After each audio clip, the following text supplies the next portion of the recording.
Welcome back to the dojo, everybody. On today's episode, Tony's back in the studio. We'll have our weekly recap, our Liam's facts, our top 5 one-hit wonders from the 2000s, our Ask a Sensei, our fight scene featuring Hagrid and the Mountain from Game of Thrones, our joke of the week, our shout-outs, and our final thoughts. So make sure you like, subscribe, and stay tuned for the show, everybody.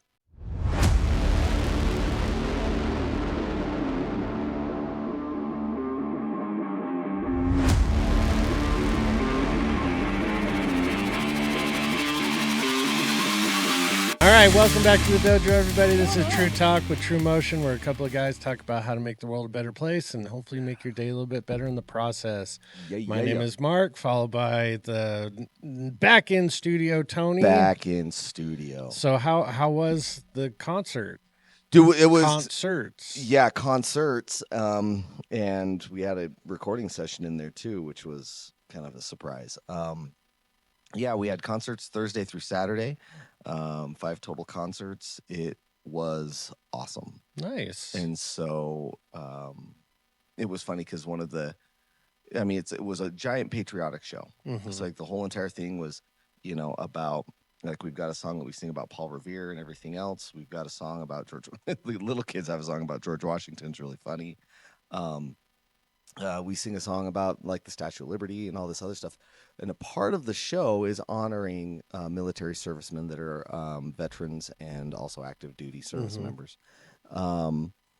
And, so we go through and we sing, like, I learned all of the, the military theme songs, from Army, Navy, Air Force, Marines, and then also the Coast Guard. Coast Guard has one, so we tipped our hats to the Coast Guard brethren. It's better than Space Force. So and here's the thing. So we were all kind of like thinking about them, like, Coast Guard. Like, and then one guy said, he says, yeah, but he says, you got to give it to the Coast Guard people. And I'm like, what do you mean? He says, talk about a job that it's like, if you're in the Army or whatever, it's never like the worst weather ever that you're going out to do a rescue mission on.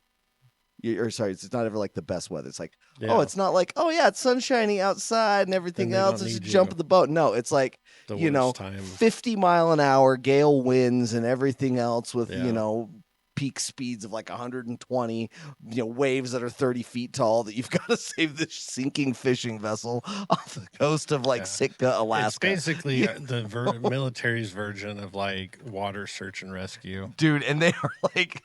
it's very unsung, to be really honest. Is. Their job is important. They also help with like the ports and drug trafficking and child trafficking and all that stuff. Mm-hmm. But man, you just got to feel bad for them because you're the unforgotten like stepchild of the Navy. Yes.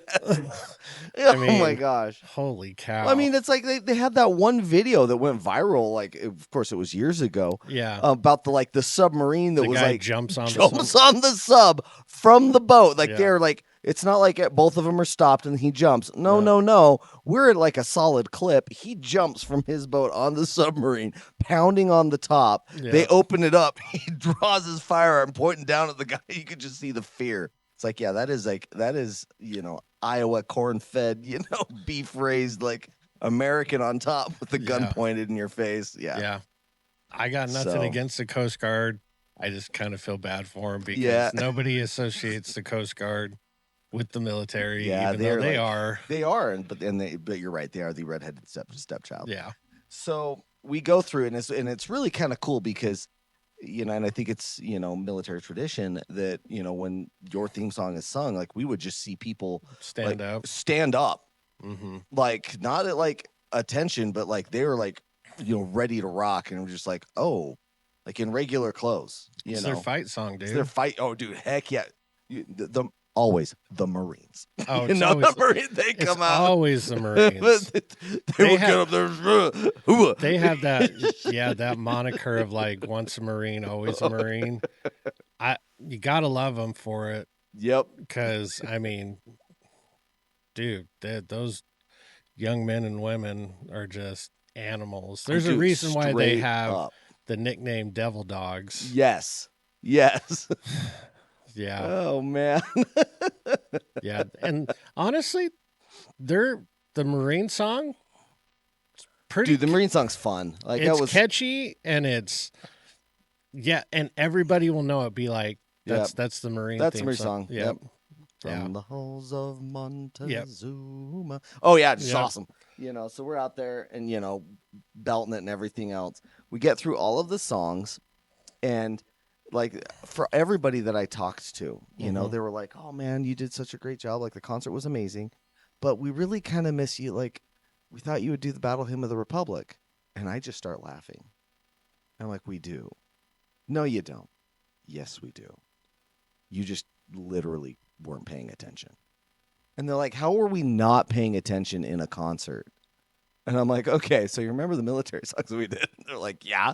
I'm like, okay, so we did, Army, Marines, Navy, Air Force, Air Force, and then, I was Army, Marines, Air Force, Navy, and then Coast Guard.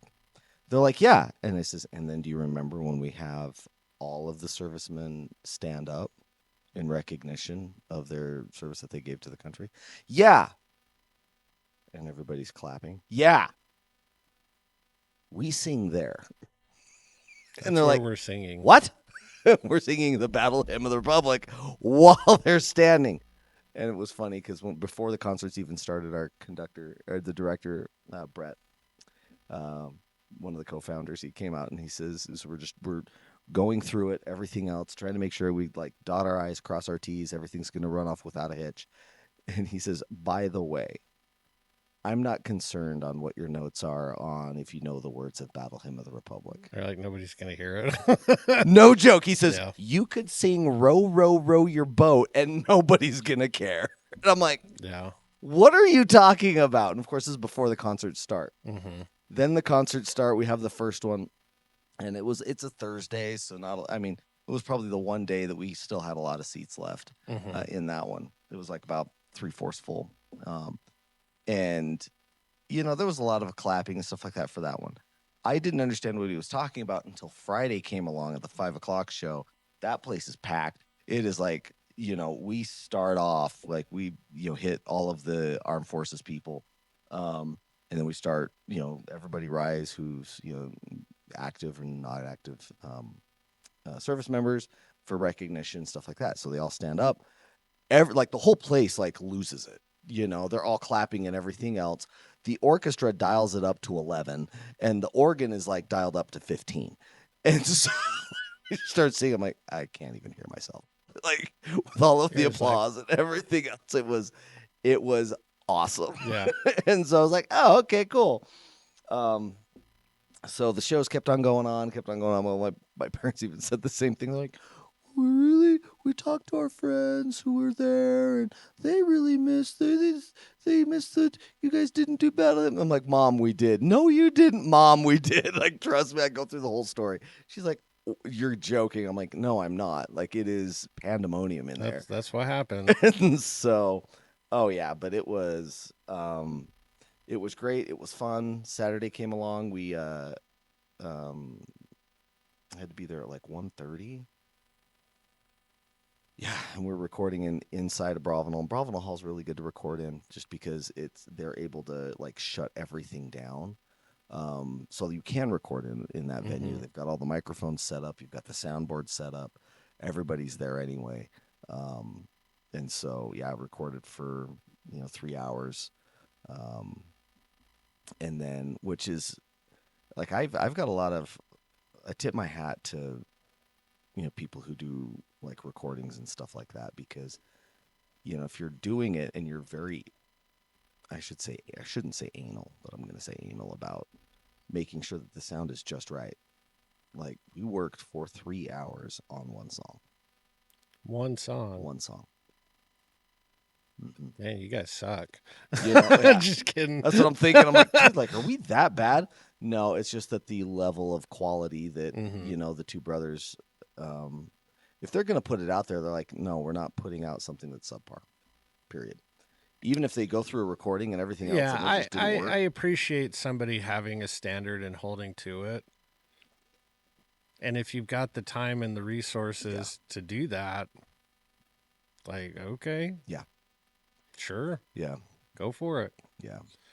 Yeah. And so, like, and that's the thing, like, when you listen to stuff that is from Millennial Choirs and Orchestra online, whether it's YouTube Music or Apple Music or Spotify, whatever, like that level of professionalism and stuff like that the two brothers keep themselves to comes through. Because they understand, they know that we're all volunteer. They know that we're all just like, no one's there with a master's in, choral performance. Or or orchestra or whatever, that we're all that's where I start to get a little like, oh man, 3 hours on one song. It's like, because you're dealing with volunteers, and it's like, again, I'm all for holding a standard, but it's like these people aren't getting paid. No, and it's like you just occupied 3 hours of their time for one song. But hey, they're volunteering. So. See, and that's the crazy thing. Like, I totally get what you're saying, but every single one of those people would do it if we're asked.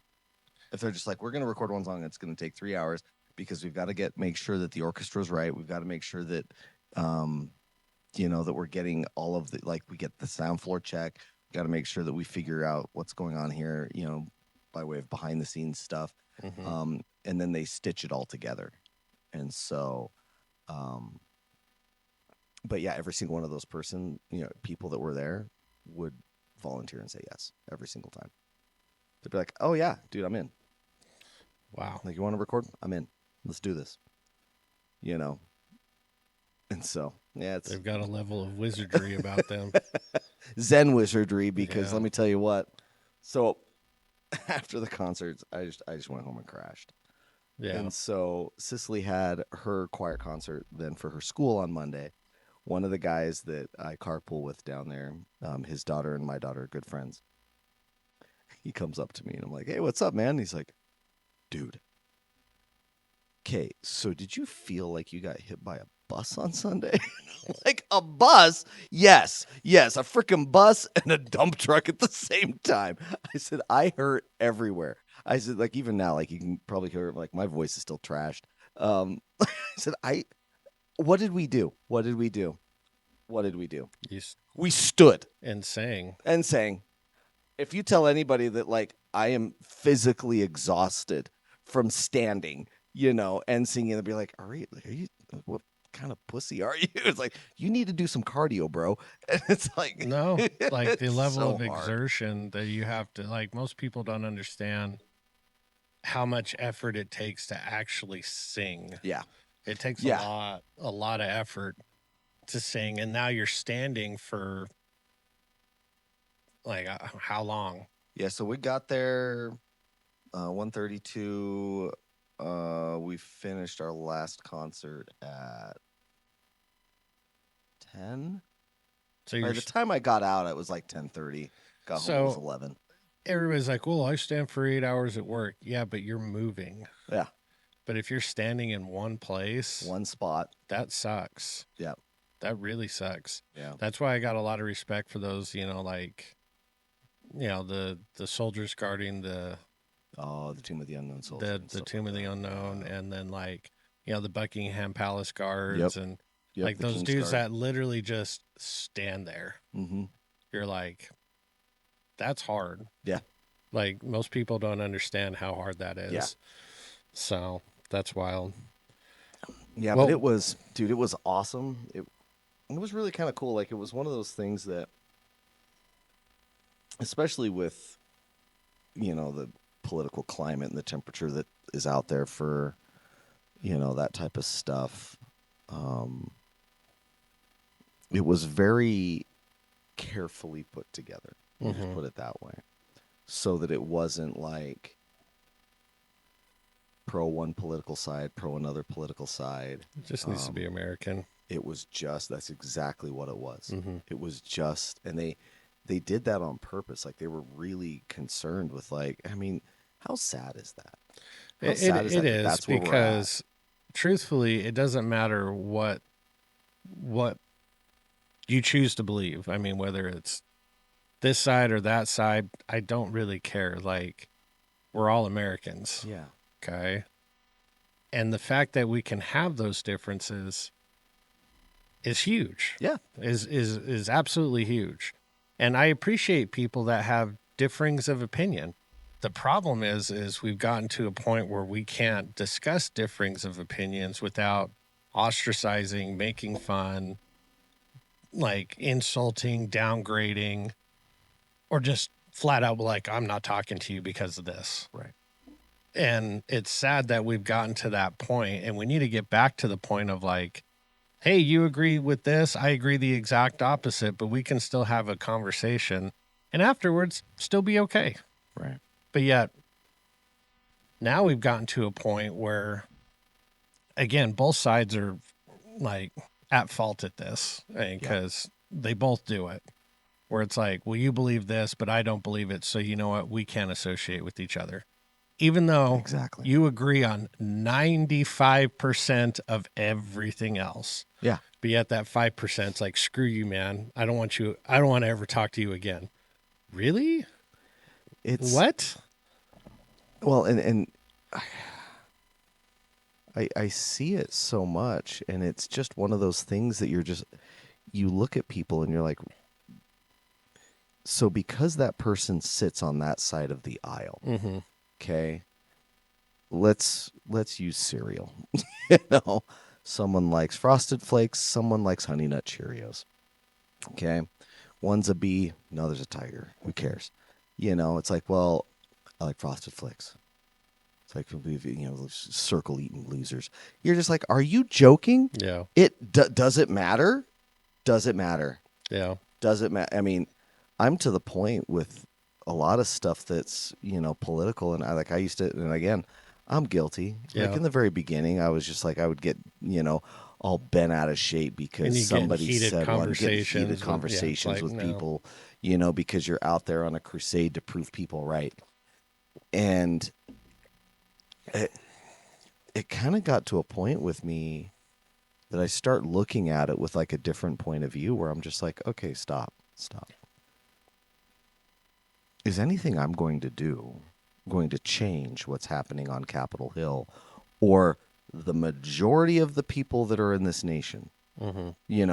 Is what I'm going to say going to be able to beat out the mass media, propaganda machine that's out there? And if you don't think that it's a propaganda machine, it always has been, and that just depends on which side you're on. Like if it's on your side, then you want it to be that way. If it's not, then you don't.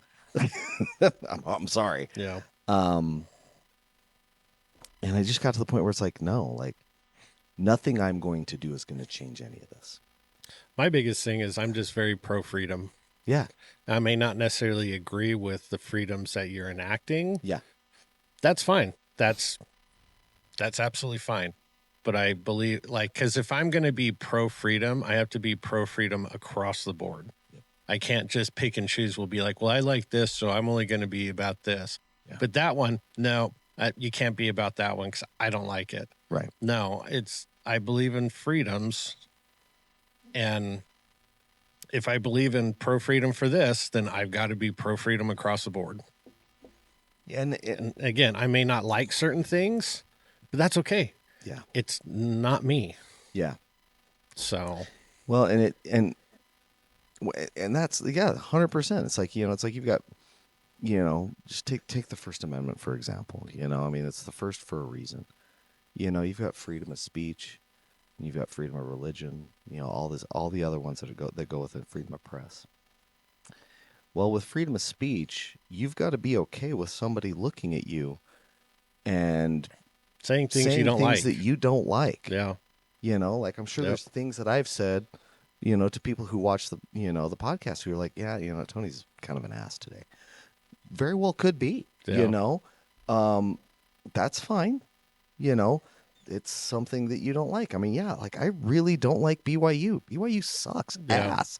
I mean, I don't know what's worse, being a BYU fan or, a Cowboys fan. Yeah. Pretty much the same thing. The same thing. I mean, you're sitting there in a bed with people trying to shake it so that you can feel something. I mean, I don't know what's going on, but yeah. Yeah, those are jokes today. soaking. So- It's a huge deal. Did you like that video of the bartender soaking? Yeah, I've seen that one That was before. so funny. I've seen a bunch of other ones where it's like Mormons brushing their teeth and they just hold the toothbrush and they're Somebody moves their head. Or someone playing the guitar, they hold still, and someone moves the guitar. yeah, Love it. yeah. Those ones are Here's the good. funny thing: like I'm Mormon, I still think that's so Yeah. funny. Anyway, but here's the thing: going back, so we don't tangent too far. Yeah, knowing me, we will go off the rails. But it's like, okay, fine, like so that bugs you, okay. But does it have to? Yeah, if you don't like what they're saying, just don't listen. Yeah. And that's the one thing that I heard this from Tony Robbins from one of his seminars. And I can't remember if it was the one that I was in or if it was another one that I saw a clip from. And he said something, and it really kind of challenged me personally, because of kind of stuff that I'm going through emotionally, where he says, and I'm going to try to get it as close to I can as possible, where if you say that somebody made you angry or somebody made you feel something, no, they didn't. You are allowing yourself to become angry because of what that person did or said. Yeah. You are allowing yourself. That's not them. They do not have any control over you. That is all you. Yeah. And of course I'm taking that because I'm trying to, work on, myself and, trying to get over, the betrayal and grief and stuff like that from a 22-year relationship. I don't want to like throw the divorce bus on this one, but it was one of those things where I was just like, that's really, I don't know, like, no. But when this person does this,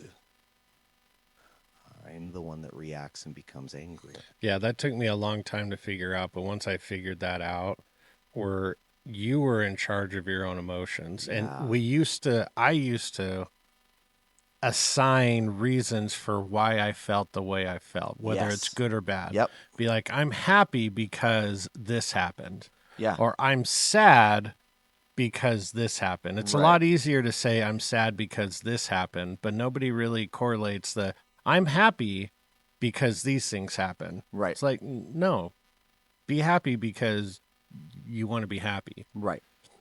That's it. Right. That's it. And I know it sounds simple. It is simple in words and theory. But in practice, it's not. In practice, it's completely different. Not easy. It's like, if we're going to take a martial arts term, it's like learning a technique in the air. Yep. It's like super easy. I can show you 4 or 5 times and you're like, I got it. This is simple. Yep. Now you put that into practice on a body, you're like, this is way harder. Yeah. I know. Exactly. I know. Yeah. Yeah. So I completely agree. And more also with that, it's like if somebody's saying something you don't like, I mean, granted, yes, you have the right not to listen, but why is that? Why don't you like it? Yeah. Why don't you like it? What are they saying that you're like, oh my God, this is completely egregious?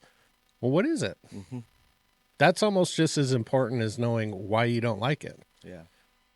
It's funny. Like, it's funny that you bring that up because Cammie and I had our first marriage coaching session yesterday. Okay.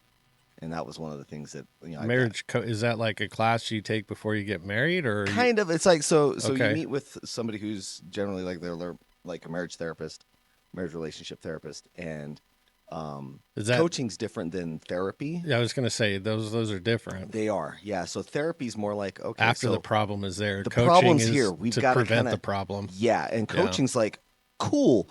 Like, like our first session with any therapy session, it's kind of a get to know you. Greet, yeah. What are your main goals? What are you looking to get out of this? Where are you at? And we sat down. We just basically kind of laid out like how we met, our main goals, what we're doing right now currently in order to bring everybody together because it's a melding of families, blah, blah, blah. So, and it was the same guy that I went to, which is, here's the funny thing. And yes, people like audience, you're going to be like, I hear the facepalm coming. And I haven't even told the story yet, but it's the same marriage coach that my ex and I went to when everything fell apart. And again, I don't attribute that our marriage fell apart because of him, because he was on the other side of the fence, which was like, I'm rooting for you guys to build and put this back together. What you have here is not that bad. Yeah. And you can fix this and move on. It's going to be great and amazing. Unfortunately, there's one person in that mix that was like, no, I've never loved this person. I never liked this person. I just felt trapped in everything else in the relationship, and I'm out now. I don't want to deal with this anymore. And so anyway, so he was really good. Like there was some things that he actually taught me during that time that we were there, kind of going back, that I even said to him, I said, I use what you taught me on my kids. He looks at me, he's like, what do you mean? And I'm like, okay. So like, yeah, when my daughter's like freaking out, and I shouldn't say freaking out, but she's just pissed off at me for some reason, Now, previous Tony would have been like, the hell are you doing yelling at me? Shut up. Like, you're not going to disrespect me like that and everything else. Like, go to your room. That type of typical, baby boomer parenting stuff, which is how I was raised, right? Is it the best way? No. Okay. Depends on how they take it. Yeah, right. I feel like I turned out fine. I did too, Now granted, it cost me a lot in therapy, but whatever. Yeah. It's just keeping it professional life. Keeping it professional, But no, one of the things that I like, as she starts to like lose it and get angry, is I emotionally remove myself from the situation. Because again, if I allow myself to become emotionally, I don't want to say manipulated, but I allow the situation to activate emotions in me. Yeah, you're charged. Then I'm going to get charged up. I'm not going to be able to like do the correct thing in this situation. And so I try to remove myself, and I'm like, okay, stop. I understand you're angry. I understand you're upset. You can feel upset and angry all you want. What's going on to make you feel upset? Yeah, you got to find out why. Yeah. I'm just... No, stop. Okay. What else? Because there's something else that's deeper. And because of the stuff that I've been having to work with her on with, the past few months with, the ex and everything else, generally those conversations have to happen behind closed doors because she doesn't want to have that in front of her brother and everybody else. Yeah. Totally understandable. And able to dig through, just because, like, again, with that realization of like, oh, Tony Robbins, like, okay, no one else makes you feel a certain way. Okay, cool. So like, if that's the truth and nobody else makes you feel a certain way, and it's just the way that I am reacting to what has happened or has been said, then I've got to figure out why I'm reacting that way. Why do I feel this way? Why am I passionate about X, Y, or Z? Or why do I feel hurt because of A, B, and C? And like, you start digging into that. And with my daughter and everything else, I was like, you're really trying to work through this. And it's the same thing. Like, I see that kind of like, using this small tangent to come back to what we were talking about originally, that I think a lot of us need to sit down and like do that self-analysis of like, this person on this political side of the aisle said X. Why am I pissed off about it? What am I allowing myself to be angry about what that person said? Number one, is that person intelligent? Do they know what they're talking about? Number two, is what they're saying going against my own personal ethos and my creed and what I believe? Is that, do I think that what they're doing or saying going to cause long-term ramifications and problems for myself? Or, I mean, you start going down that rabbit hole. Yeah. I think we've lost that. We've lost the ability to do that. Yeah. We're too busy. We're more concerned with trying to be quote unquote right instead of understanding. And again, sometimes you just don't need to understand, but for a lot of times, being able to see both sides of an argument is very important. Yeah. Be like, okay, why do they believe this? Like, okay. Well, okay, I can see that. But this is why I believe this. And then more than likely, you'll come to an understanding of why you do or don't believe certain things. And then you can accept that with people. Right. Now, that being said, it's like, it's funny because I was actually talking to one of my great aunts the other day. Her name's Peggy from Manhattan, California, Manhattan Beach, actually. Oh, is she the one with that? I believe, yeah. We went, with my Uncle Bob and my Aunt Peggy. Yeah, we went and great people, great people. Very, very, very good people. We were talking about. Oh shoot, lost the thought. What were we talking about? Why certain people believe certain things. Believe certain things. And then, it's gone. Never mind. No. Yep. No. It's gone. But like knowing both sides of this of the story, and then and I agree with you on that. That if you know both sides, and you still choose to stand on one side, at least you know. Yeah. I mean, that's the thing. Yes. Do I live in Utah? Yes. And I am Mormon, so yes. Is it hard for me to live here? No, but I grew up in an area that it was not Mormon at all. And to be Mormon was I might as well there were times that yes, just wrap the scarlet letter, throw it around my neck, and big giant M. But that's the thing, is that you kind of have to be, you're put in that situation where it's okay, why do you stand on that side? Mm-hmm. And it, for me at least, I'm not gonna say for everybody, but for me it forced in a self-introspection of okay, cool, why am I here? Why do I hold to these beliefs and these values? Why am I doing X, Y, and Z? And even to this day, it's why do I still do these things? I even had people after the house fire. I had somebody look at me once. I can't remember who it was, but they were just I'm really surprised that you're not after the when the fire happened, it was you were very all these blessings from God and everything else were coming from you. I'm well, yeah, I'm watching it happen. They're yeah, so many people look at it and be angry at God because he burned your house down. I'm well, first of all, that's not how I think God is. Yeah. Which I can get that. I get that. There are a lot of people well, if there is a God, why is there so much, harm and violence and everything else in the world? I'm well, I have my own, ethos and my own creed and theory on how that all works. And it causes you to have that introspection of okay, well then, why am I still standing here? Yeah. And if you can go through that, look at the other side. And there's an author, Brene Brown. She writes a lot of really good books. Some stuff I really agree with. Other stuff I'm yeah, oh, you okay, interesting. But she has this saying that she has, and it's something that once I heard it, I was oh, that's something that I need to implement in my life all the time. And the saying is, assume good intent. Yeah. Why did that person do that one thing? Assume good intent before you start to go off on, all of that negative spin that we all have in our head. Before you go off on that, assume good intent. Why did that person do that thing?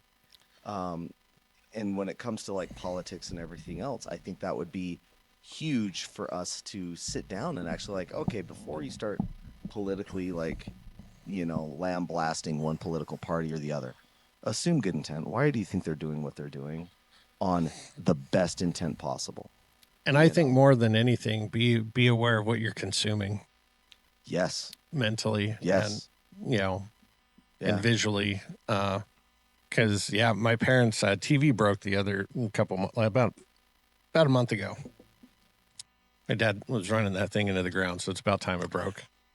But ever since it has, and I've refused to go get him a new TV. I was right. You need to sit with this for a little bit. Detox. Yeah.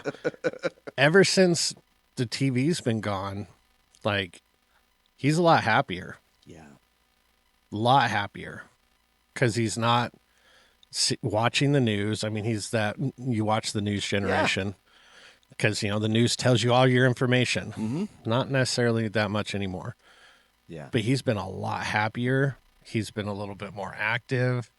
He doesn't get as agitated as quickly. It's wild the change that I've seen out of him because he's not watching like the news and TV. Right. And it's like, holy cow. Same thing with Shanna. Shanna used to be a big news watcher. Yes. Huge news watcher. And I was like, I'm not watching the news. She's like, why? And I was like, because I don't like, when you watch the news, like even before things got like really politically charged, I go, how many good stories did you hear? Yeah. She's like, I don't know, maybe one. I go, yeah. So I don't want to watch an hour-long program for one good piece of information. Right. She's like, well, I just watch it for the news. I was like, use your phone. Or I watch it for the weather. She's like, I watch it for the weather. I want to know what the weather is. Dude, you got a weather app. Just like look on your weather app. Yeah. And she doesn't watch the news anymore. No. And she's a lot happier for it. And I remember she called me out one time, like when TikTok first came around, I was on it. And again, that algorithm got me into like a negative. Dude, that algorithm's amazing. A negative viewpoint on a lot of things. Yeah. And she's all like, you need to get off. Like, yep. Because she's like, you're kind of being a jerk. And I was like, oh, what a, you know, like my gut reaction was like, oh, be all defensive. Yeah. Yep. So I was like, fine, I'll just delete it. And I did. And I've never re-downloaded it. Yeah. And you just have to be very aware of what you consume. Yeah. Because it can heighten whatever it is that you're consuming. 100% agree. Like I was like balls deep into like political commentary, everything else, you know, Turning Point USA, Tim Pool, you know, would watch the Rubin Report and Steven Crowder and all that other stuff. And then just with life, you know, it was just like, I've got so much stuff other stuff that's going on that instead of having that consume my life, I actually have to go and like search other things, and I have to like, you know, look at what's the best thing to like, you know, for the house build and stuff like that. It was after the fire, and that does change the algorithm and everything else. And you are so right. Like your life shifts because of that media you're consuming. And there were certain things that I kind of look at it as like a brick. It's not like if you consume it, it's not good or bad. It's just like, do you like it? Okay, great. You know, some of it's woodworking, some of it's barbecue and food. You know, I found a whole bunch of, you know, chefs and stuff that I like that I watch their stuff on. Exercise, sports science, a whole bunch of that type of stuff. And you're right. Like there was a level of, I'm not going to necessarily call it like happiness, but there was a level of peace that came with that. Yeah. Because I wasn't stoking a fire that didn't need to be there. And I fully, wholeheartedly believe in what Jordan Peterson says about trying to change the world. In order to change the world, you have to change your household. Yeah. It's like, make sure your home's okay. Yeah. Then when your home's okay, then you can make sure your neighbors are okay. Then when you make sure your neighbors are okay, then you can make sure your neighborhood is okay. Yes. Then when your neighborhood's okay, then your community, then your county, then your state. Yep. Then the country. Yeah. Then it starts with you. Yeah. Starts with you. Michael Jackson had a pretty good song called Man in the Mirror. Yep. If you haven't listened to it, shame on you. Dude, and I hear that movie's amazing. Oh, that movie is phenomenal. Yeah. I love Michael Jackson. It is awesome. I take your kids, take the whole family. Highly recommend going. It doesn't get out of the 80s, though. That's fine.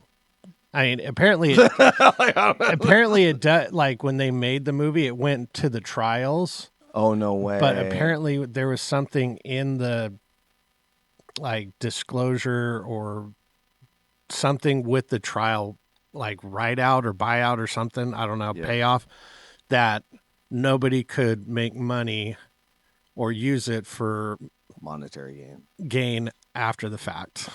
So again, I personally believe Michael Jackson personally did nothing to the children, and he was the safe haven. That's okay. I was like, are you going to go down that conspiracy theory land? No, well, I am there. Macaulay Culkin's already come out and said it. He goes, if I wasn't friends with Michael Jackson, he goes, I would have probably ended up on a certain island. Yep. So, yep. But we won't dive down that rabbit hole today. Maybe another day. Hot take land is what that is. Yeah, well, maybe that'll be our top 5 hot takes or whatever. But moving on to our Liam's facts. We dived into that holy garbage. Okay, last week's question was, in what year was Mother's Day founded? Oh, that was last week's question. That was last week's question. It was from President Woodrow Wilson. I was about to say it was like the 40 was it 40s? 50? 1914. Oh, 1914, that's right. Yes, 1914 was when Mother's Day became an official national holiday. Yep. It was founded by apparently a young woman named Anna Jarvis, and she was not a mother. She never had kids. Way. But she did it to honor and recognize her mother. Oh, that's cool. That's why she did it. And then she fought for to have it removed as a national holiday because it became too commercialized and all that stuff. And she wasn't about that. Yeah, no, I learned all sorts of stuff about Mother's Day from researching it last week. The official Mother's Day flowers, carnations. Oh, no way. And I believe I may get these backwards, but white ones are for living, or no, white carnations are for mothers that have passed, and red ones are for mothers that are living. Still living. Yeah. Oh, wow, that's so cool. Yeah. I didn't know that. Yeah. Yeah. Pretty interesting. But all right, this week's question, what is the only food on earth that never goes bad? I think I know the answer to this. Yeah, one. I'm pretty sure you do too. Yeah. One more time. What is the only food on earth that never goes bad, or AKA doesn't have an expiration date? Yeah. They're in Die Hard. So it's good. Yeah. Yes. I don't think so. It's not that one. No. No, it's not the creamy, spongy deliciousness from Zombieland too. Also, yes. Yeah. It's not a snowball because it's not the taste. It's the texture. The texture. It's the consistency. If you've never seen that movie's so good. So good.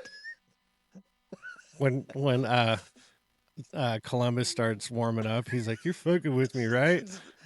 No, rule number 2, warm up. Warm up. It's like, have you ever seen a lion warm up before it takes down a gazelle? And I was like,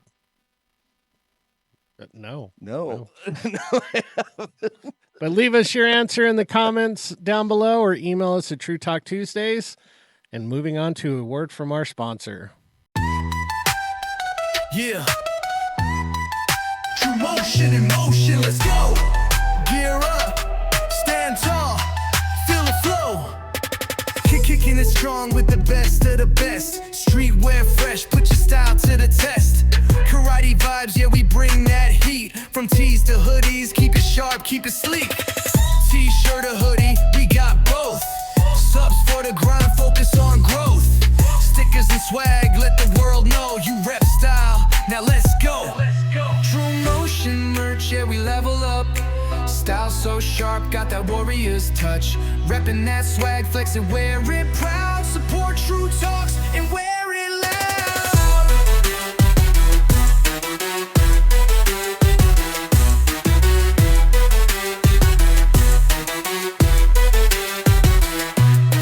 Discipline, power, the heart of the fight. Your fit's gotta match your unstoppable might.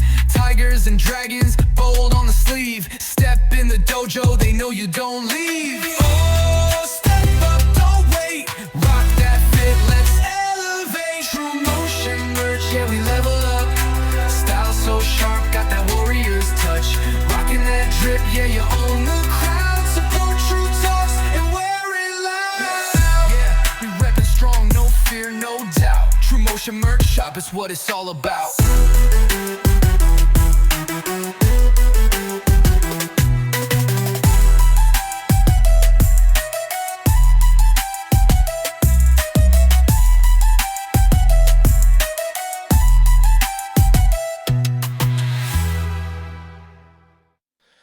Thank you, sponsor. Make sure you go on. We're going to be, we just had a big meeting about some new swag the other day. Swag. So a lot of it's going to be American theme for the 250th anniversary. Very good. So when we get that stuff, make sure you go on, grab some stuff, and support 250 years. But moving on to our top 5.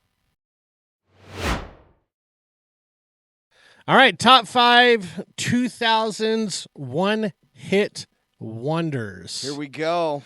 What do you got? All right. I have quite a bit. Yeah, I've got a few honorable mentions. And it's really kind of funny because I was thinking about this as I was going through it. And again, kind of talking about what we were talking about with like the political climate and stuff like that. It's really interesting where, at least this is my hot take, where I feel like you can kind of get an idea of where the culture is at and where people are at by the music that's being made. And I'm not saying by way of like, you know, the words that are said or anything else. No, like if you just listen to it, you'll be like, are things going, do people feel like things are going well? Or do people feel like things are not going so well? And in the kind of like in the early 2000s, there was a lot of that, like, you know, almost like kind of like love party scene type music that was going on, where everybody's like, yeah, you know, things are great, like this is awesome, blah, blah, exciting, you know, type of stuff. And we did have 9/11. That we did have 9/11, Yeah. but I mean, still, like even post 9/11, there was a lot of hope and everything else and all of this other stuff. And it was just an interesting, like, kind of like, as I was going through, like, listening, I'm like, oh, did I like that one? No, did I like this one? Kind of going through it. I don't have these in any particular order. Okay. So this is just going to be massive, just like dump. Okay. So, of course, speaking of Michael Jackson, because of the movie, Smooth Criminal by Alien Ant Farm. Yeah, that's a good one. That's like, as I was going through, that one came up. I'm like, you can, nope, that's going on there. Yeah, if you can remake a Michael Jackson song and it be good, yes, you did something right. You did something right. Now, that was the only thing they did right. Of course, Yeah. that's why it's a one-hit wonder. Yeah. So that one was super fun. The next one, which was, again, it just kind of like it hit me in a spot, was Around the World by A Touch of Class.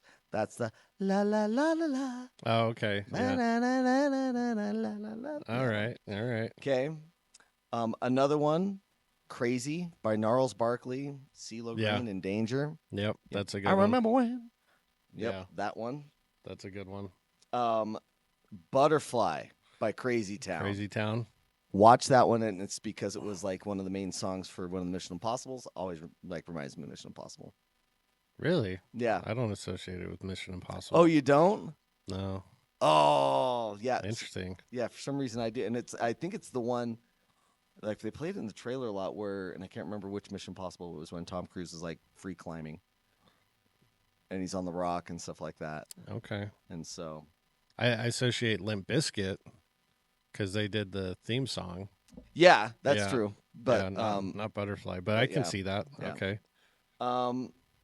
of course, like Hoobastank. I really, you know, The Reason. The Reason by Hoobastank. Yeah. Yeah. Like I thought they were a great band. They just didn't make it. And the sad thing is, I think that they were like a little bit too early, Yeah. you know, for their sound and everything else that they came with. This is from my man, Terry Crews. And I Honest- need you. And I Honestly, miss you. I have that on an honorable mention. I don't even really recognize the original version because I just think of Terry Crews. He's my man. Yeah. We have a remake of that song on the playlist, and it's a metal version. And it's like when they do that, and I miss you, it's all like gravelly, like I miss you. Yeah, yeah, it's pretty funny. Yeah, it's I good. love it. Oh man. Now again, this one, I can't listen to this one and think about like Weird Al, Yeah, you know, because it's funny how you like listen to a song and like I don't even think about the real song, but like I think about, you know, Riding by Charmillionaire. Yeah. Yeah, they see me mowing. They hate. So white and nerdy. I'm a white and nerdy. Yeah. I'm a white and nerdy. Exactly, dude. That guy. 100%.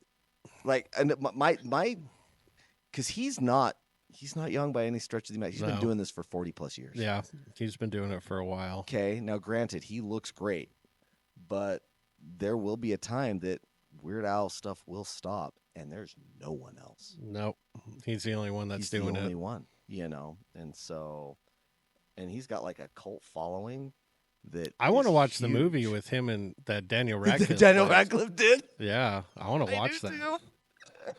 That's a good one. Man, Stacy's mom.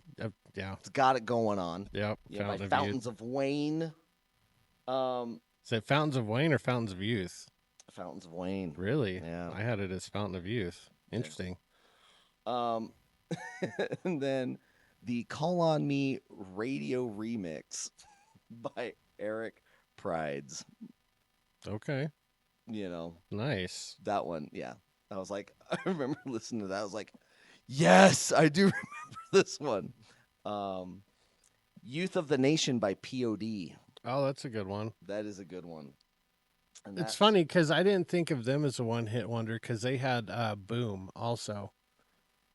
They had a couple albums. I mean, that was Yeah. the thing. Like some of these, like oh yeah, he had a couple albums, stuff like that. But like, Youth of a Nation's a good song. yeah, Youth of a Nation's really good, but they didn't make it. It's like I can't look at it that way. But yeah, so those are my. You know, that's more than top 5. That's like 5 on the list. Here's some honorable mentions. 1985 by Bowling Soup. 1985. Yeah, that's a good song. Okay. I Believe in a Thing Called Love by The Darkness. Okay, honestly, this is what I'm gonna do. Like, because to save us from copyright, I'm gonna put an earbud in so I can. Because that was the thing. Like, even as I was like pulling these up, I was like, I have no idea who these artists are. And then you listen to it and you're like, you listen to it, I know that. Oh my gosh! Like, I know exactly what that is. 1985 by Bowling Soup. That's a good one. Hold on. I Believe in a Thing Called Love by The Darkness. Have you heard of that one? Bowling for Soup. Okay, Yeah. Hold on. We're gonna go. Live Reaction. Yeah. Yep. Right. Okay. Yeah. That's a good one.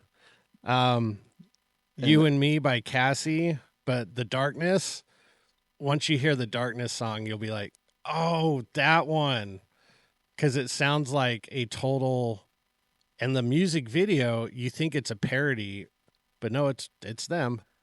It's called I Believe in a Thing Called Love. Yep, by The Darkness.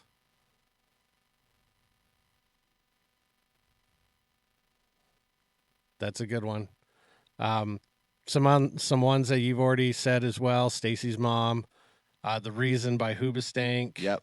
Crazy Town or Butterfly by Crazy Town. Yep. 1,000 Miles by Vanessa Carlton. Jimmy Eat World. Jimmy Eat World. Yes. Yep, that's a good one. That's a good one. Move Your Body by Nina Sky. Where else? Oh, Milkshakes by Khalees. Wonder what her milkshakes brings all the boys to the yard. Yes. And they're like, it's better than yours. Yep. My top 5 is Because I Got High by Afro Man. I almost put that. I almost put that. I was love like, that song. That's such a good song. Smooth Criminal by Alien Ant Farm. He Loves You Not by Dream. It's a girl band that's poppy, but my God, it's got like a catchy tune. I think that's even on the Dojo playlist. He Loves You Not. Yeah, by Dream.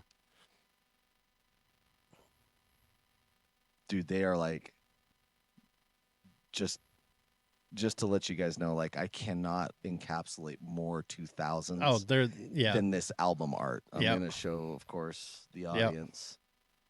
That's it. That's it right there. Like, nothing. They have the Jennifer Aniston Friends haircut. Oh, dude, every single one of them do. Yep. And so with that's a good one. Wait for You by Elliot Yamin. That's a really good one. That one, anytime that song comes on in the car, It's like carpool karaoke. Like everybody belts out yes, that this song. one. Yep. Right? Yep. That's such a good song. Yep.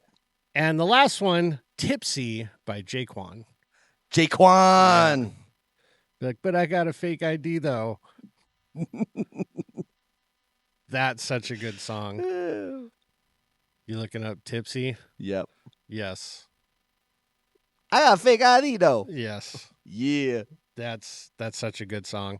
But let us know what your top 5 one-hit wonders from the 2000s are, and if we missed one, which I'm pretty sure we did. But moving on to our Ask a Sensei. All right, normally we do slang right now. We are going to switch it up just for today. You capping? I'm no cap. No cap. This, and we're going to see how many of these you actually say. It's things white people say. Oh, this is going to be Okay. painful. Okay. Have you ever said, "You're on thin ice, pal"? No. I have. Be like, "You're skating on thin ice, pal." Ah. Yep, I've said that. You're No, being see, I haven't said that. No. I'll look at him and say, push it. you're being a real tool. Okay. Like these I've heard of, and I'm like, I've never said that. I think I've said that. What am I, chop liver? Okay, I have said that. Yeah. I have Said it on the show. Yeah, yeah. Hey, newsflash, buddy.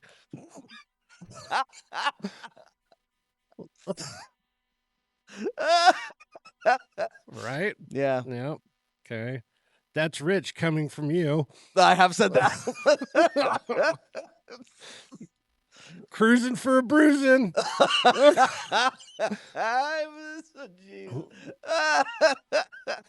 Doing pretty well so far. Why I oughta. No, I've not said that. Nah, I have. I totally have. Cartoons, yes, but no. Okay, this is, I swear, like, I know lots of people that do this. This is typically when you receive a bill. It's, what's damage? Yes. Uh-huh. Mhm. Yep. Okay. You're barking up the wrong tree. What? You've never said that? I've heard that. Yeah, I've never said that. No. I've said that. You're barking up the wrong tree, pal. Yep.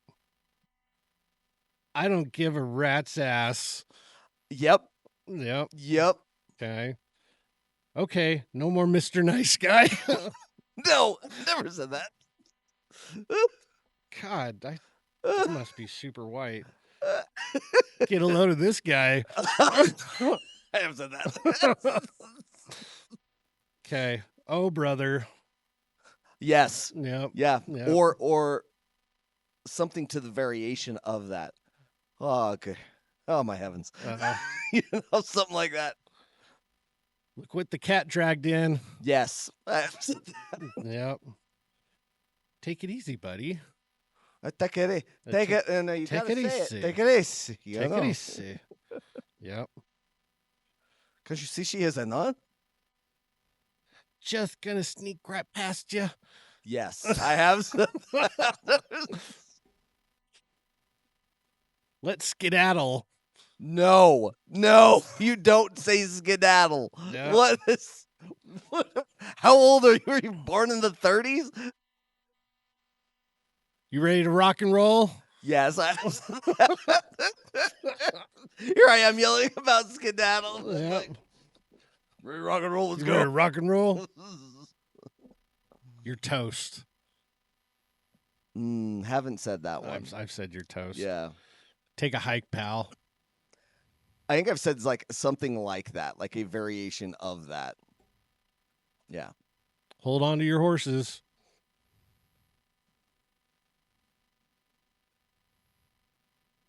No. Yeah, I definitely have. You're such a prick. I have called a variation of that.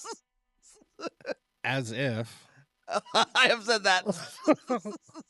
All right, Valley Girl. I know, right? For crying out loud. For crying out loud. Yeah. Yep. I've said that one a lot. I have had it up to here. A variation of that, yes. Yep. Okay.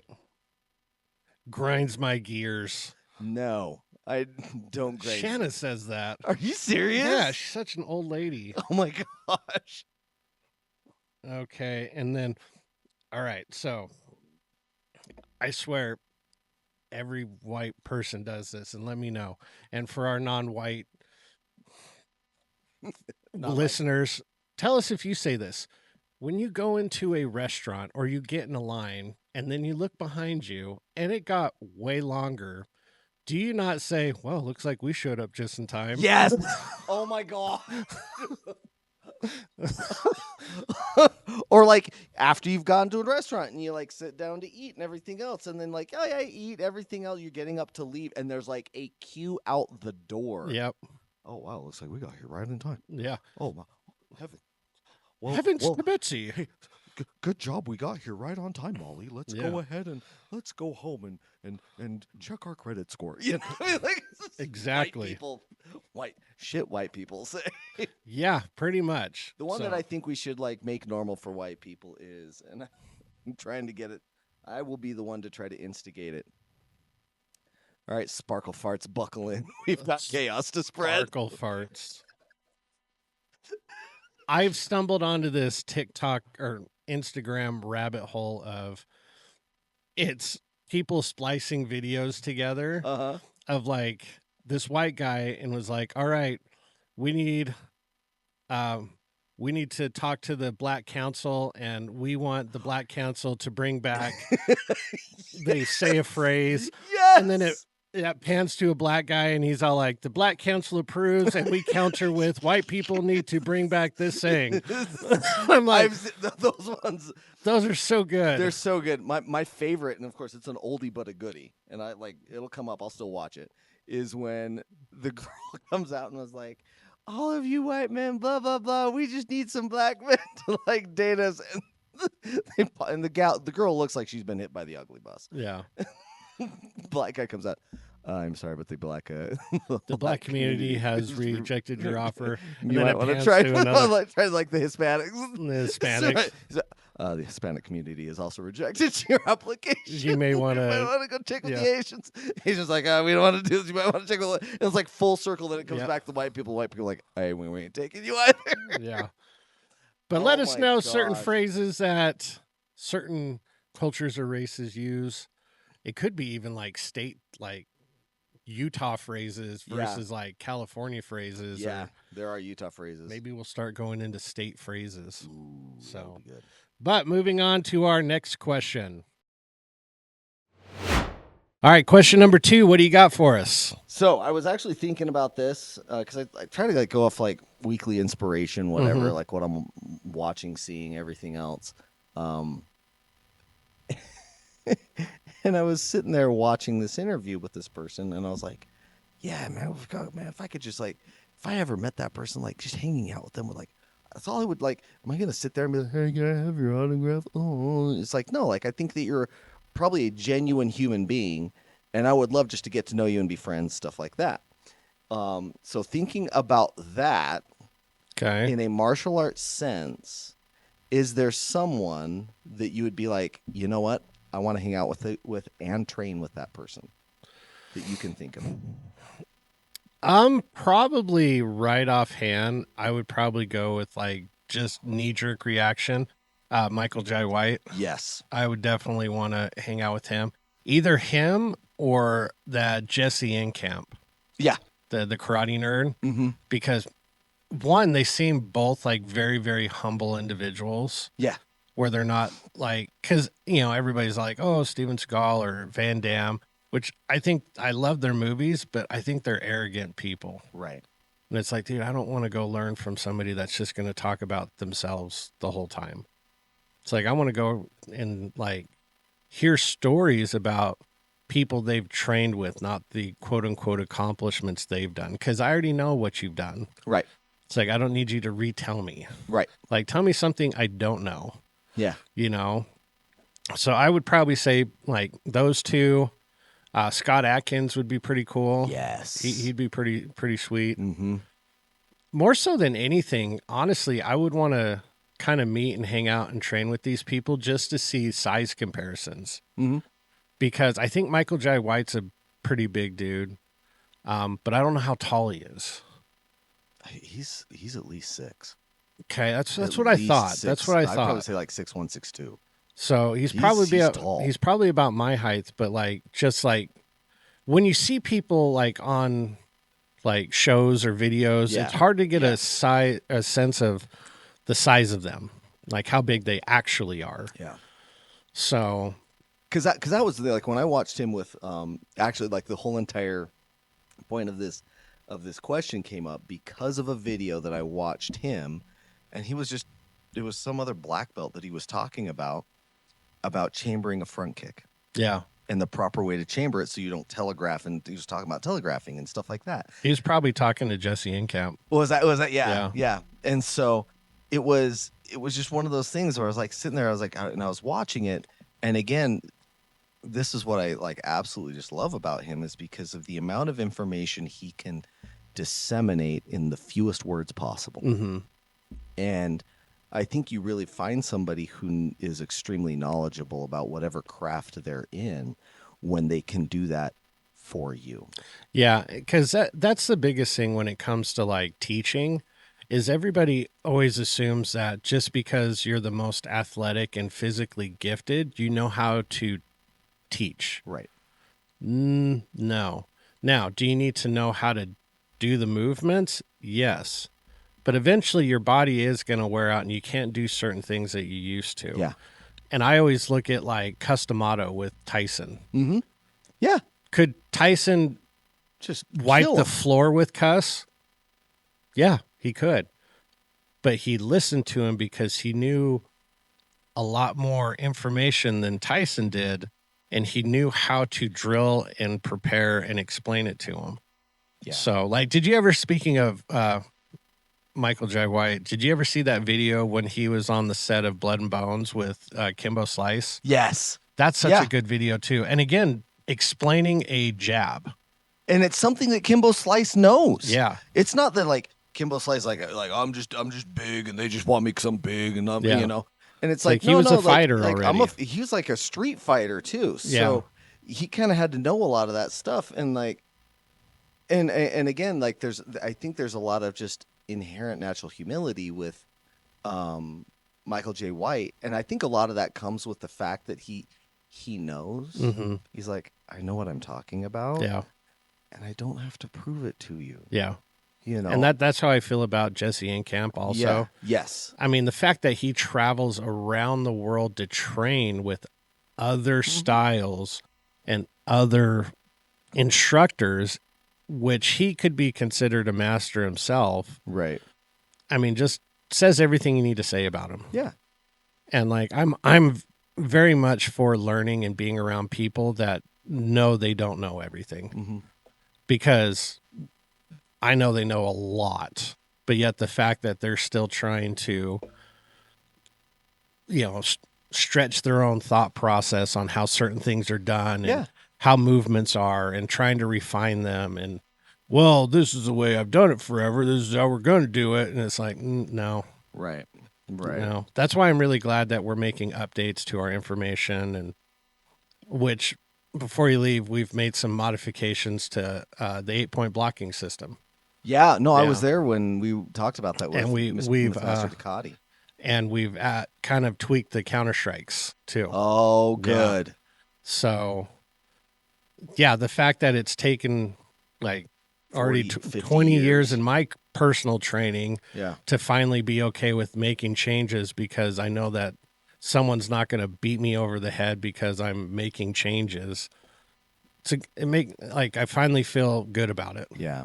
Well, like again, kind of going back to the culture that used to be within, you know, our martial art industry. Yeah. Which was our style is the best style and everybody else's style sucks. And Yeah. you should not go and look at other styles. And if you find somebody who comes into your studio who's from another style, like they're not going to last, so don't even waste your time with them type of Mhm. mentality. And even like, like again, the basic side blade kick, it looks pretty and it's really good for working that fine motor skill movement and everything else. But in reality, like if you're going to kick somebody with that, Use your heel. like yeah. you're going to toast your ankle if you don't do it right. And it's going to be very, very quick and easy, Yeah. to blow that thing out. Like again, like basic 8-point blocking system. How dare you change that? That is the sacred sacrament of like our martial. Yeah. Like, dude, no, like, I just tell everybody, don't be so dogmatic with your Yes. with your material. Know that things can tweak and change, and always be okay with it tweaking and changing. Yeah. Because Well, if it doesn't, it's like not for good. example, kind of going back to a tweak that happened because it kind of looked good on camera, but it actually ended up being something that was faster. Is the John Wick magazine flip, where you're there, you release the magazine, you're flipping the gun out to give it momentum to release it faster, so you can like get your magazine. It ends up being so that it is quicker. An actor figured that out, because again, there's the process and thing, and I honestly think that it was because they don't have such a prescribed bias of like this is how it has to be done, Yeah. and therefore I cannot move outside of these boundaries. It's just like I'm just gonna do it this way, Yeah. But yeah, no, like I was watching that and I was like, the first thing that came to my mind after when I was watching, Michael J. White, go through that front kick is like, dude, like He's good. like I want to like, if I ever saw you, like let's say for example, stroke of whatever magical wand, I'm on a movie set somewhere and like he's in the same movie. It would just be basically like me showing up to do the movie and then probably begging him and being like, hey, like whenever you're gonna go train or work out or something, let me know because I'll go train and work out with you too. Like let's go do this, And yeah. On the martial arts side, he's probably the one that I would just be like, yeah, he would be my white whale, Yeah, for sure. to get, just because he was like, it's so, and it's just listening to him it describes stuff. It's a lot like, again, like working with Philip Sahagan. I was going to say Philip's another one. The Vegas. only reason I didn't pick him is because technically we've already kind of done Yeah, that. yeah. So I've trained with him, and again, like, not saying that, he's phenomenal. Yeah, him or him as well, and possibly like Jackie Chan or Jet Li. Mm-hmm. So yeah, and yeah, or like even the like the Jackie Chan stunt team. Yeah, Yeah. But shoot, I mean, just being around Philip, I mean, that's dude, it's awesome. he's, I think you know this, but he's actually in charge of putting together the curriculum for the Shaolin Temple now. No way. Yeah. Like I knew he was doing something with it. He was charged to putting in like training and making sure all the monks are doing it this standard way. Oh wow. Yeah. Wow. It's amazing. The guy, yeah, and probably, and this is like when I started training with him back when, like during COVID, when Brent was like, "Hey, like you've got to sign up with this guy." Mm-hmm. And again, shout out to Brent that he, because I was like, "Oh yeah, I'll do it," and I'll do it. And I was just kind of dragging my feet, not for any particular reason, but But Brent was like, "Dude, like, are you doing this or not?"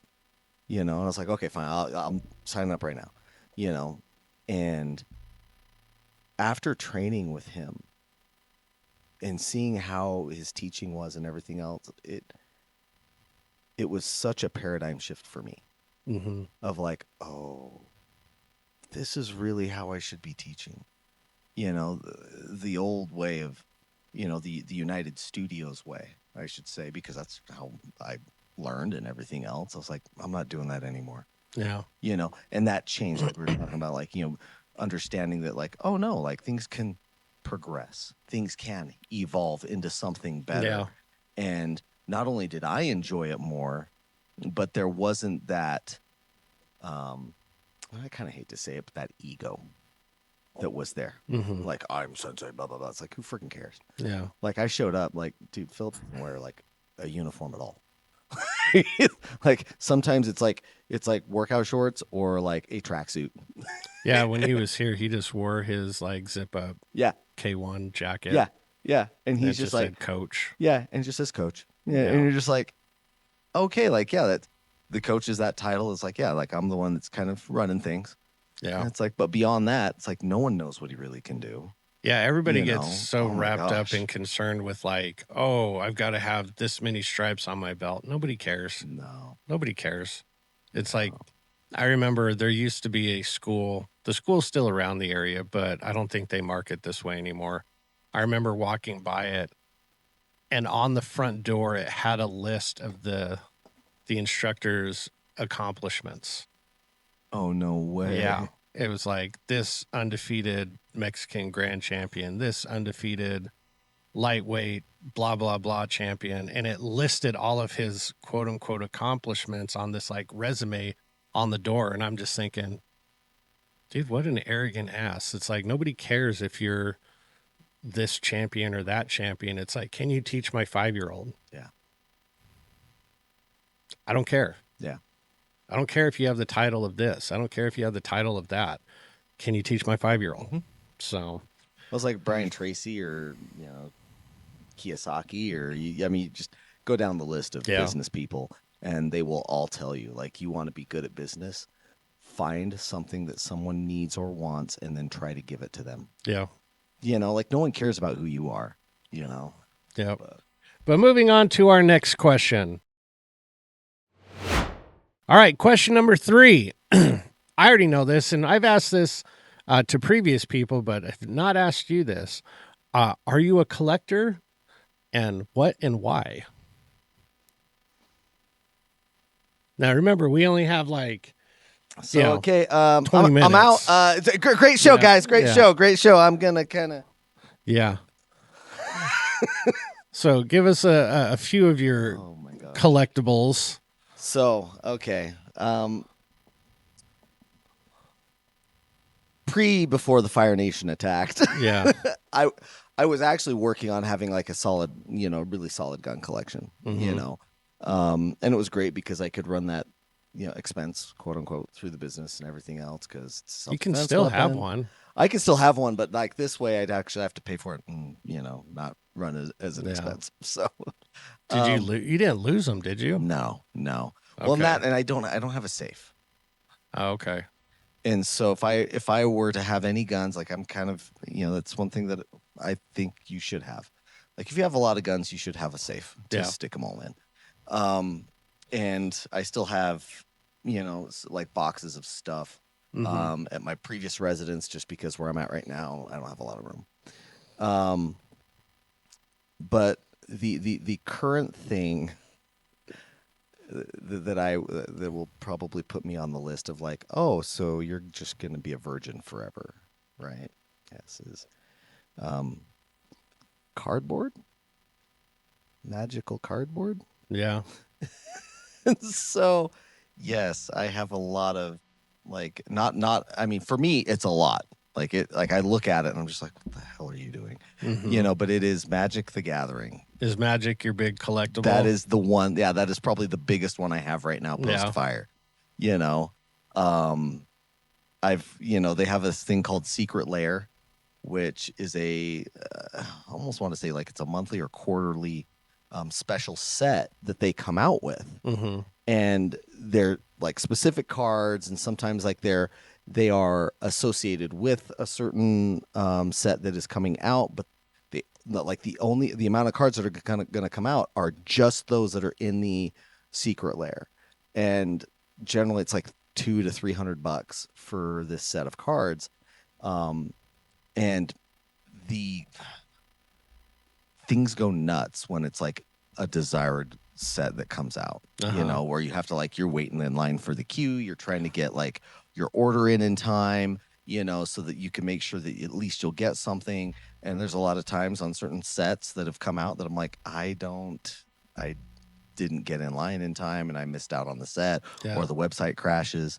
And the reason why is because people will buy a set for themselves and they'll buy 2 or 3 to hold on to, still sealed in the box and everything else. And they can resell them. And they resell them for yeah, money. And so, for me, it's not necessarily about like the buying and reselling process. I do Yeah. know people who You do like that. playing. I like playing. Yeah. And honestly, like some of the sets I have, yes, I haven't opened them because I want to kind of keep them in that mint condition because I kind of like the set. Mm-hmm. You know, like they had one that came out where it was like the Transformers set, where it was like 1980s, you know, Optimus Prime and Megatron and stuff like that, and like the Energon cubes, and you know, yeah, and it was just like all of that. Like I have one that's the Post Malone set. Okay. You know, because Post Malone's a big Magic the Gathering fan, so they partnered with him and they made a whole set of Post Malone. You know, playing the game itself is super fun. I mean, I enjoy it. We've got a good group of people that we play with, and it's very, very like it's creative strategy in a way that you know you can make whatever you want.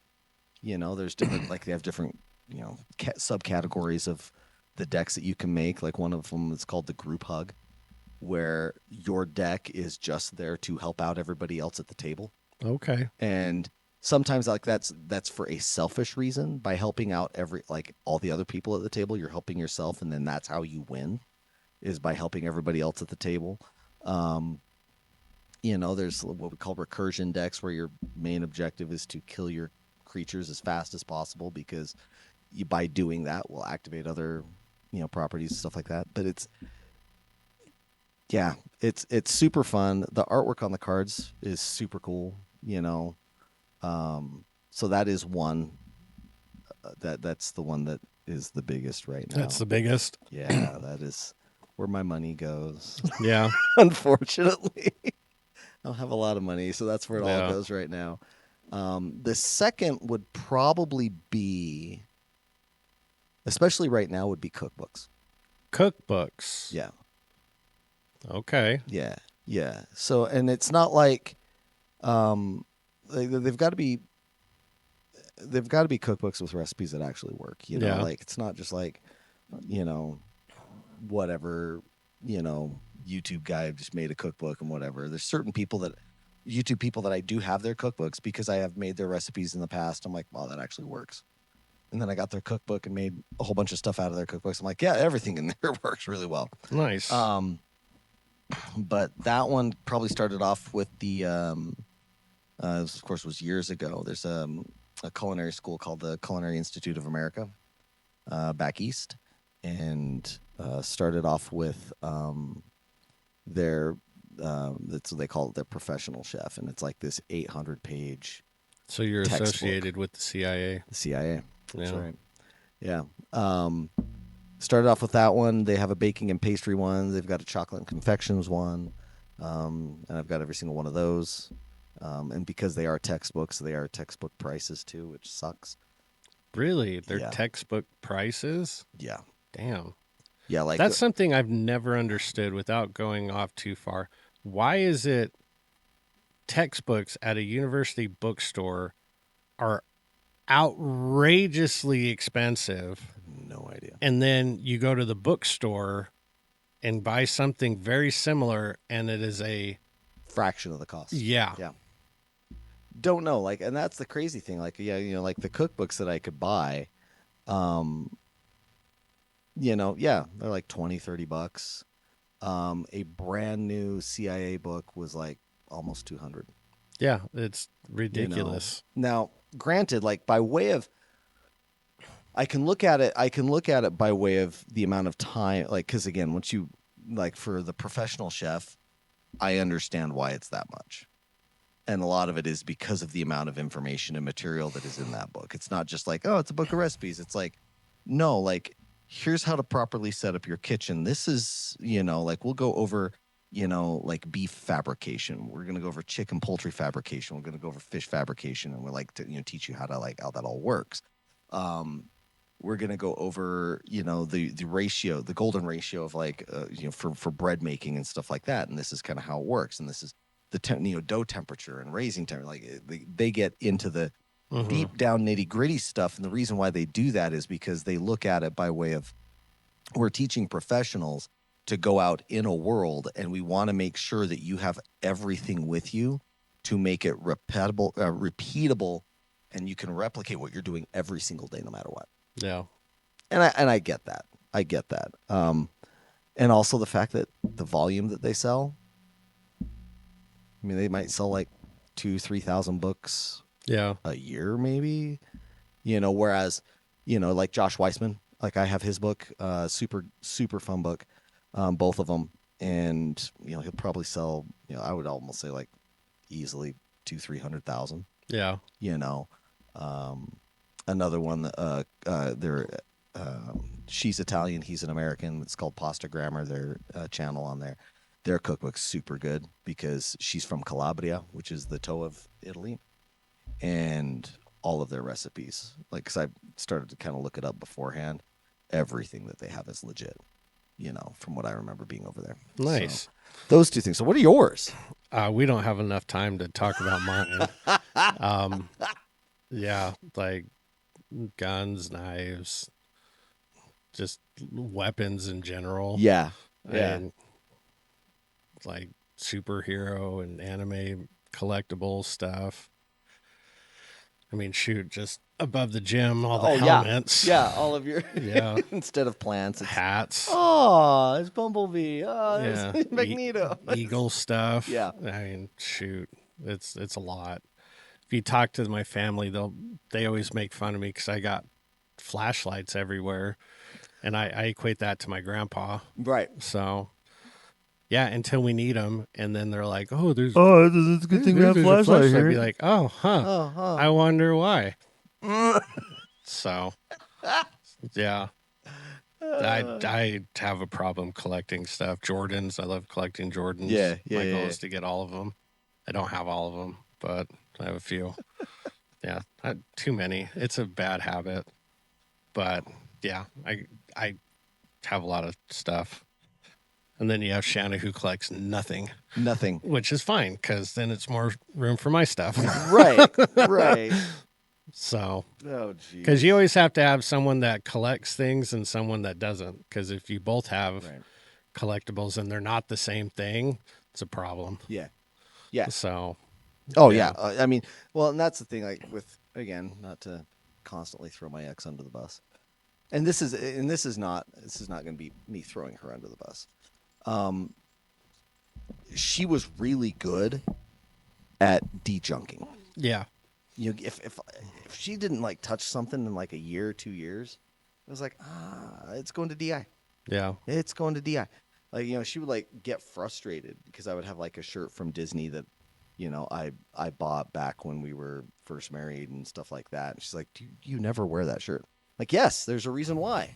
Yeah. Like, why? I'm like, it is a souvenir. Like, it's special to me. Yeah. She's like, you never wear it, though. It's not the point. It's not the point. The point is that it's there to remind me about the happy, fun times that we had when we went. Yeah. And I get that. I think that there's a need for somebody to be like that in a relationship, but I also see the need for, that nostalgia. Keeping certain things around. Yeah, to bring up back those memories and stuff. Absolutely. Like that, so. But let us know what you collect and if you collect anything. But moving on to our last question. All right, what's our last question? So, little bit fun question here. Okay. So, of course, we had the concert last week, and I'm prepping for it. And I was working from home one day, and I was like, I'm just gonna put a show on in the background and listen to and just kind of like listen to the show. I didn't want to have my headphones in. I was like, I'm just gonna put it on the TV because where my home office is, we've got the TV and sound system and everything else in the same room. So I'm thinking, like, what am I going to watch? I'm like, I haven't watched this. I haven't watched this movie in forever. 1984. That's not the movie. But that's when the movie was made. I was like, okay, cool. I hit the play button. And again, if you know how movies were made back in 1984, they had like beginning credits. Mm-hmm. It didn't just like immediately go into the show. We had beginning credits because that's the way that the Directors Guild and stuff like that said you had to make a movie. Yeah. That's why George Lucas was kicked out of the Directors Guild because He did not do that. No, it was Star Wars. Star Wars movie crawl. Yeah. You know, Yep. tell you about what's going on, introduction, straight into the credits movie. at the end. Credits at the end, which now everybody does. Yeah. You know, the music started, and it was one of those things that was like, dude, this music is freaking awesome. Like, who the heck wrote this? John Williams. No, it wasn't. It wasn't John. It wasn't John Williams. The show was The Last Starfighter. Oh God, that's such a good movie. So good, right? Yeah. So I was like, oh yeah, I want to watch this movie. And I was sitting there and I like had the volume cranked up, and of course the subwoofer's like in prime form and everything else. Dude, the beginning intro for the main theme of that movie comes out, and I'm just sitting there listening to it, and it hit spots in my brain. Yeah. Where I was like, I feel so good right now. And it's not like, it was just, there was like, I don't know what to call it really. I was like, oh yeah. And it was just like I restarted that movie like 4 or 5 times. Yeah, it's just to get that. That kind of goes along with that frequency theory where certain frequencies make you feel good. Have you heard the conspiracy about bells in America? Bells in America? Yeah. No. Because you know how when you go over to Europe, there's bells everywhere. Right. No bells in America. Right. Not anymore. Why? Because the bells would hit a certain frequency that made you feel good. No way. Yeah. Like brought you into compliance type of thing.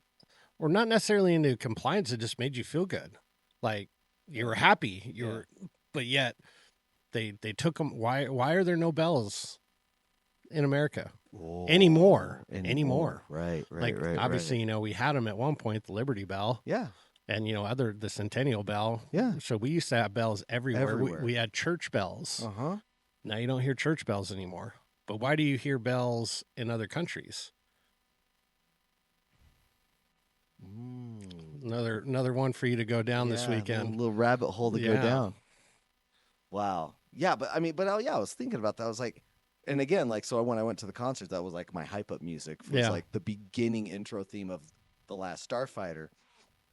And of course, like, you know, you get super nice headphones that have like nice bass because they've got like this big bass drum that they're beating on. And, anyway, it just hits certain things. And I was like, yeah, you know, like that's really kind of cool to have that. Like, you know, are there songs like for you? And I'm gonna go probably more orchestration type songs, you know, like theme song or whatever, where you're just like, you can just sit there and you're just like, once it comes on, everything is right with the world. Oh God, there probably is. I can't think of any right now. I always like, you know, certain movie scores, like when you hear the Indiana Jones theme song, when you hear Jaws, you instantly get nervous and anxious. Yeah. Like doing it, you're like, okay. Nobody's around me, right? Yeah. Then you hear songs like, honestly, the first time I went to Universal Orlando and we walked into Hogsmeade, the Harry Potter world, and the Harry Potter theme song was going on, you're like, dude, I am a wizard. Like, this is amazing. You know? And like, this is me as like a 30-year-old man. I'm like,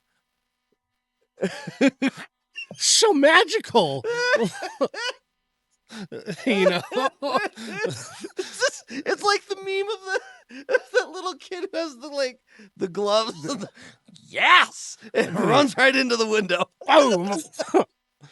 Yeah, for reals, man. Like, we turn the corner and you see like the train, and then you see Hogsmeade, and then up in the corner there's like Hogwarts, and you're like, and there's like snow on top of the buildings, and this is in Orlando. You're like, this is so magical. And the only one that it affected was me and Maya. Shannon and Jamin are like, me, and Maya and I are like, they're not true Potter fans. No, not at all. They're a bunch of muggles. But so honestly, God, anything like John Williams, like if we're talking like orchestra style, that or I believe it's called Carmina Burana. Yeah. Yeah, that's a good one. I just learned that the Smoke on the Water by Purple Haze was an offshoot, I believe, from Beethoven. Yeah, it was Yeah. Beethoven's Fifth Backwards. Something like that, yeah. Yeah. Yeah. So I would definitely say, oh man, Well, and that's the thing. Like, it's hard because I started until you hear it, you're like, you don't know you need that.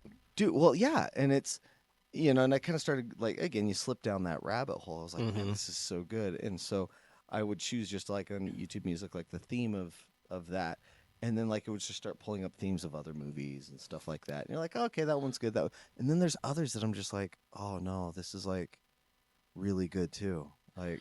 It's funny. Along that I've same started vein. putting more theme songs on the dojo playlist, Yeah. and this isn't very well. I guess it is orchestra, but one that makes you like happy and hyped up is the A-Team theme song. Dude, that's funny. Yes. Right? Yes.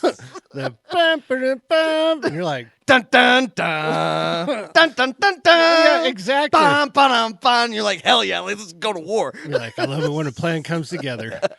Yeah, like the A-Team theme song, and that's something you don't hear on TV shows nowadays. No. Or theme songs. Well, and the guy who wrote that theme song, he did like he did all like the Remo Williams show movie that came out, and then did a whole bunch of TV shows. Yeah. But that's the thing is like, yeah, you're right. Like there's not like a solid theme song for movies or for TV shows even anymore. Or it's just like some, it's like I want like a little 30-second snippet of some catchy whatever. Yeah, but like the Golden Girls theme song. Oh, thank you for being my friend. Yeah, that's on the dojo playlist. Yep. Tailspin, DuckTales. Oh yeah. Oh dude, that was a funny like Gummy Bears.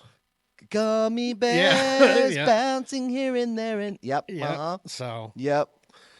But what's your favorite theme song? Theme songs, guys. Honestly, like, that'll be probably the next top 5 is top 5 theme songs. Dude, okay, so hold on, because it's on here.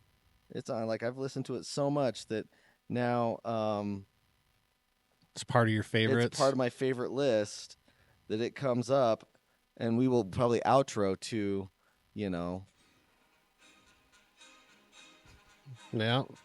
like There this you go. slaps. Just, yep. So that'll probably be the next one. So, but moving on to our fight scene. Speaking of Harry Potter world, we've got Hagrid versus the Mountain from Game of Thrones. Okay. Yeah, Okay.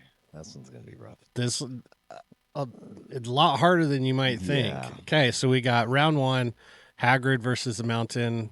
We'll say the grounds of Hogwarts. Oh yeah, Hagrid wins. Yeah, no so- doubt. People forget how big and strong Hagrid is. Yeah. The fact in the first movie he grabbed the shotgun and turned the barrel up. And bent it. Just Just like, no. yeah, exactly. Not even putting into account like his magical powers. Yeah. What are you gonna do, Dursley, you prude? Yeah. Yeah. So I totally got Hagrid winning round 1. 100%. Not even close. Okay, round 2, we'll say Westeros, the Red Keep, in the land of Game of Thrones. Yeah.